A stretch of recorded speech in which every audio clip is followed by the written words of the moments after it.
তোমার দুয়ার খোলার ধ্বনি ওই গো বাজে বাজে হৃদয় মাঝে।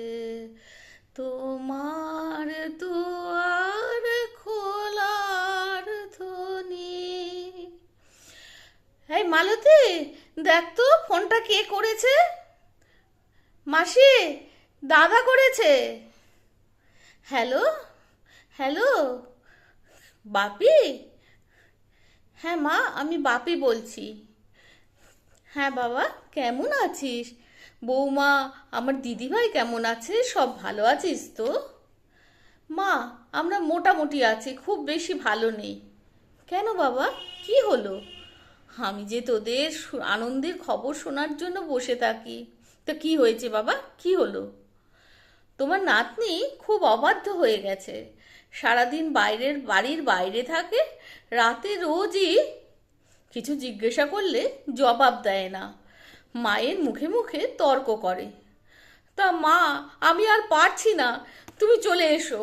তুমি এসে মেয়েটাকে টাইট দাও। সে কেমন কথা ভাবি? ছোটরা ভুল করে, তাদের ধৈর্য ধরে শুধরানোর দায়িত্ব বড়দেরই। না না, আমার দিদিভাইকে এইরকম করে কথা বলিস না।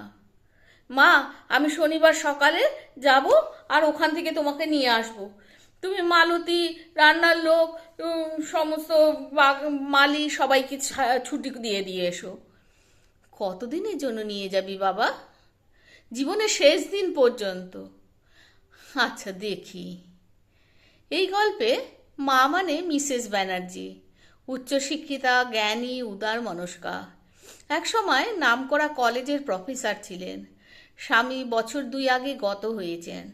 তারপর থেকে তিনি একাই এই বাড়িতে থাকেন। সঙ্গে থাকে মালতী। শনিবার সকালে ভোরবেলায় উঠে তাড়াতাড়ি স্নান সেরে পুজো সেরে চা খেয়ে তৈরি হচ্ছেন। দীপু, দীপু, আজ আমি ছেলের বাড়ি যাচ্ছি। তুমি কিন্তু রোজ এসে বাগানের যত্ন নেবে। ছাদের সব গাছগুলো টবগুলো নামিয়েছো তো? আমি মাসে মাসে এসে তোমাদের মাইনে দিয়ে যাব, কোনো চিন্তা করো না। বাগানটা আমার বড় সাধের। রোজ ভালো করে জল দিও, যত্ন করো কিন্তু। মালতী, এই মালতী, মনা, তুই জামা কাপড় গুছিয়েছিস? ছাদের তালা, পেছনের দরজা, বাগানের দিকের ওই গেটটাতে তালা আটকেছিস? আমি থাকবো না, তাই তোকে যাওয়ার পথে তোর বাড়িতে নামিয়ে দেব। শিবানীকেও আজ বলে দিয়েছি, ও আজ আসবে না রান্না করতে। তুই রান্নাঘর পরিষ্কার করে নে, নইলে পোকামাকড় হবে। সব দিক আটকে তাড়াতাড়ি তৈরি হয়ে নে, দাদা এক্ষুনি চলে আসবে। ডিং ডং, দেখ তো কে এলো। মা, ও মা, তুমি রেডি? হ্যাঁ বাবা, এই একটা সুটকেস আর ব্যাগ আছে, ওষুধপত্র সব নিয়েছি। বাপি, আমি দিদিভাই আর তোদের জন্য নাড়ু জিবে গজা বানিয়েছি, খাবি এখন? না না মা, বাড়ি গিয়ে খাবো। মা, ছেলে আর মালতী সব দরজা জানলা বন্ধ করে দুর্গা নাম জপতে জপতে গাড়িতে উঠে বসলো।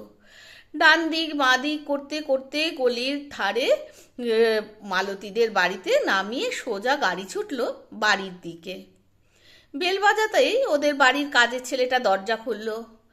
মা, তুমি এই ঘরটাতে থাকবে। মণি, এই মণি, মায়ের ব্যাগগুলো শিগগিরই ঘরে নিয়ে আয়, আর মার ব্যাগগুলো ঘরে রেখে মাকে চা বানিয়ে দে। মা, এই ঘরেই তোমার নাতনি থাকে।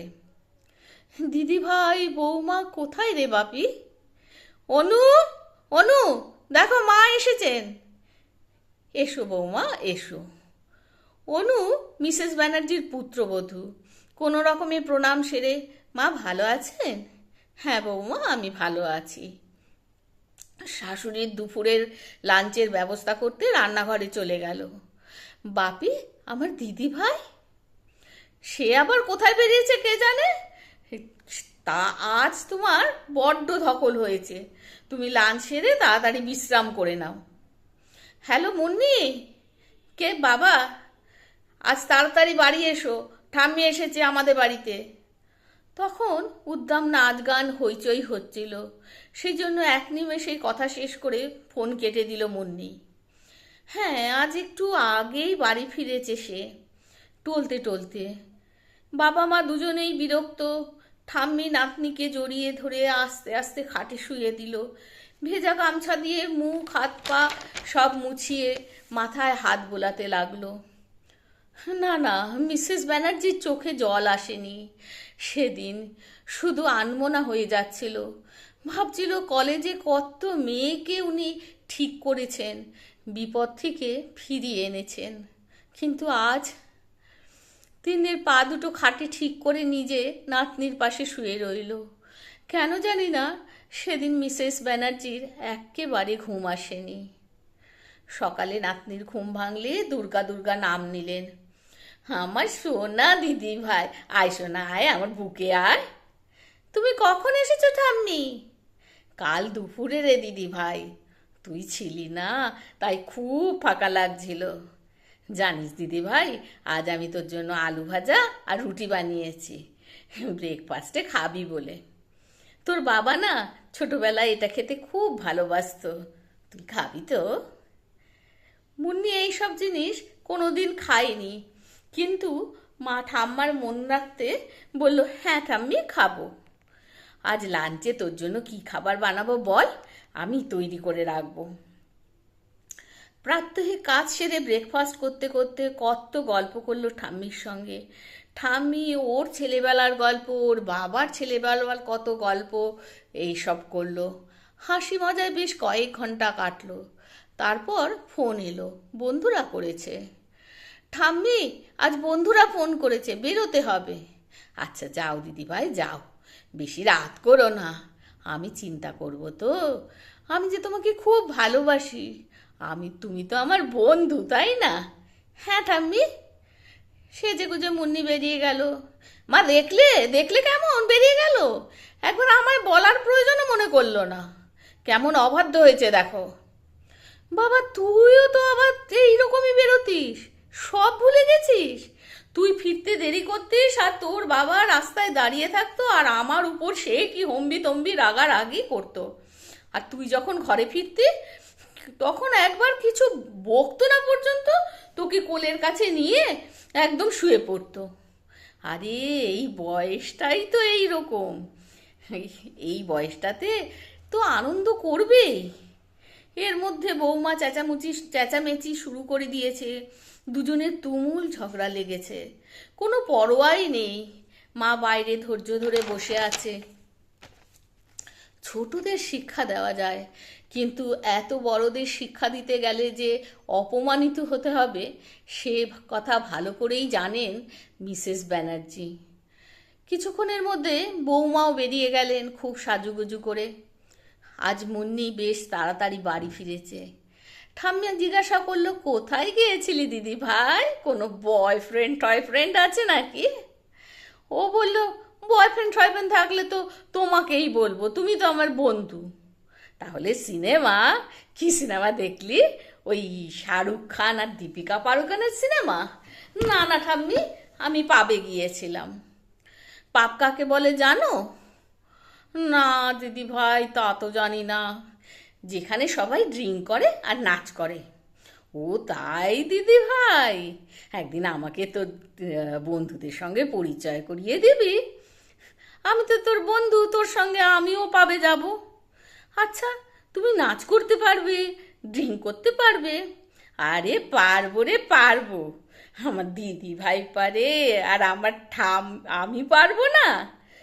জানিস দিদি ভাই, তোর দাদু একবার আমাকে অফিসের পার্টিতে নিয়ে গিয়েছিল, সেখানে আমি মদ খেয়েছিলাম, আবার বল ড্যান্সও করেছিলাম।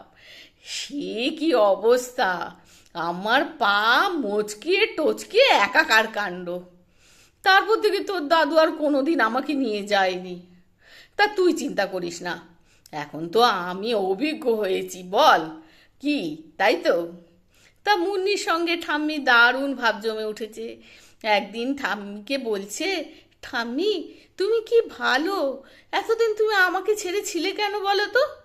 এই বলে ঠাম্মির গলা জড়িয়ে ধরে। একদিন সত্যি সত্যিই ঠাম্মিকে নিয়ে পাবে যায়। ওর বন্ধুরা ঠাম্মিকে দেখে কি খুশি। ঠাম্মি, তোমার কত কথা শুনেছি। ও তাই দাদুভাই দিদিভাইরা, তোমরাও আমার বড় আদরের। সেদিন নাচ টাচ সেরে ঠাম্মিকে নিয়ে নাতনি ঘরে ফেরে। নাতনির আড়ালে একদিন ছেলেকে বলে, বাবা, এই বয়সে তো নাচ গান হুল্লোড় করতে ইচ্ছে করবেই, করুক না। একদিন দেখবি মেয়ে ঘরমুখো হয়ে গেছে। তোরা যদি ওকে ঘরে সেই আনন্দ খুশি দিস, ওর বাইরে যাওয়ার দরকারই পড়বে না। তোরা পারবি না নিজেরা খুশিতে মজাতে আনন্দে থাকতে, স্বামী স্ত্রীতে মানিয়ে গুছিয়ে নিয়ে চলতে? শিশু মনে আঘাত লাগে সহজে, তখনই বারমুখো হয়। মনে ভাবে ড্রিঙ্ক করলে সব ভুলে থাকা যাবে, আর উঠতি বয়সে বন্ধুও জুটে যায়। অধৈর্য না হয়ে ওর বন্ধু হয়ে ওঠ। এইটুকু ত্যাগ করতে পারবি না? ওর ঘরে ভাই নেই, বোন নেই, কেউ নেই। মা বাবাও যদি মুখ ঘুরিয়ে থাকে, তাহলে মেয়েটা যাবে কোথায় একবার ভেবে দেখেছিস? আচ্ছা বাবা, বলতো কবে, মনে করে বলতো, কবে মানে কতদিন আগে তোরা দিদিভাইকে বলেছিস, আমার সোনা মা, আমার প্রাণের ধন, আমাদের ভালো লাগা, আমাদের গর্ব, আমার সত্য সোনা মেয়েটা, আমার মুন্নি সোনা? বাপি চুপ করে থেকে, মনে পড়ছে না মা। কতদিন বলিসনি সোনা, তোকে আমরা খুব ভালোবাসি। কতদিন ওর সঙ্গে হেসে কথা বলিসনি ভেবে দেখ তো। শুধু বকাবকি করেছিস আর অভিযোগ জানিয়েছিস। একবারও ভেবে দেখেছিস ওর মনের খুশির কথা, ওর ভালো লাগা, ওর মন্দ লাগা? কিন্তু তোরা তো ওকে প্রাণের চেয়েও ভালোবাসিস, আমি জানি। আরে ভালোবাসা মাঝে মাঝে দেখাতেও হয়, নিজেদের মনের গভীরে ভরে রাখতে নেই। এখন মুন্নির বন্ধুরা আর পাবে না গিয়ে ঠাম্মির হাতে রান্না করা শুক্তো, কচু শাক, মাছের তেল ঝোল এবং নানা রকমের চিকেনের পদ খেতে আসে। গল্প করে বাড়িতে বসে। ওদের ঠাম্মির হাতে রান্না খেয়ে ভুলে গেছে ড্রিঙ্ক করে বুঁদ হয়ে থাকার কথা। এর মধ্যে একজনকে মুন্নির বিশেষ বন্ধু পছন্দ করে দিয়েছে ঠাম্মি। আজ মুন্নি খুব সুখে আনন্দে সংসার করছে। এখন প্রায়ই ঠাম্মিকে নিয়ে বাপ বেটির ঝগড়া হয়, কাকে ঠাম্মি বেশি ভালোবাসে, কে ঠাম্মির সব থেকে ভালোবাসার জন।